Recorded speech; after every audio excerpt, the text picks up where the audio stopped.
তৃণমূল কংগ্রেস নালিশ করছে নির্বাচন কমিশনে কেন্দ্রীয় বাহিনীর বিরুদ্ধে যে ভোটারদের হেনস্থা করা হচ্ছে। এই অভিযোগ আসছে বালুরঘাট কেন্দ্রের হরিরামপুরের মহাবাড়ি বুথে এবং রায়গঞ্জ কেন্দ্রের গোয়ালপুকুরের গোয়াগাঁও বুথে বাহিনীর বিরুদ্ধে লাইনে দাঁড়ানো ভোটারদের হেনস্থা করার অভিযোগ উঠছে।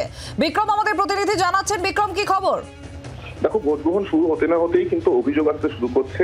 তৃণমূল কংগ্রেস তারা অভিযোগ করছে যে বালুরঘাট এবং রায়গঞ্জের একাধিক কেন্দ্রে সেখানে কেন্দ্রীয় বাহিনীর বিরুদ্ধে অভিযোগ যে ভোটারদেরকে তারা হ্যারাস করছেন, সন্ত্রস্ত করছেন, এমনটাই তৃণমূল কংগ্রেসের তরফ থেকে অভিযোগ করা হচ্ছে। তৃণমূল কংগ্রেসের অভিযোগ যে মহাবাড়ি গ্রাম পঞ্চায়েতের বুথ নাম্বার 194, যেটা হরিরামপুর অ্যাসেম্বলি কনস্টিটিউয়েন্সির আন্ডারে পড়ছে, সেখানে সেন্ট্রাল ফোর্স কার্যত পোলিং স্টেশনের বাইরে হ্যারাস করছে ভোটারদেরকে, সেখানে হেনস্থা করা হচ্ছে।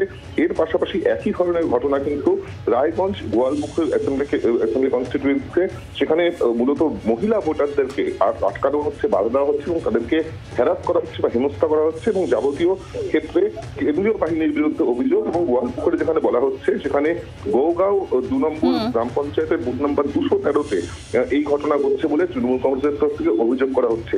এই যাবতীয় অভিযোগ তারা কিন্তু ইতিমধ্যে নির্বাচন কমিশনের কাছে জানিয়েছে, এমনটাই তৃণমূল কংগ্রেসের তরফ থেকে জানানো হচ্ছে। ধন্যবাদ আমাদের সঙ্গে থাকার জন্য বিক্রম, আমাদের প্রতিনিধি জানাচ্ছি।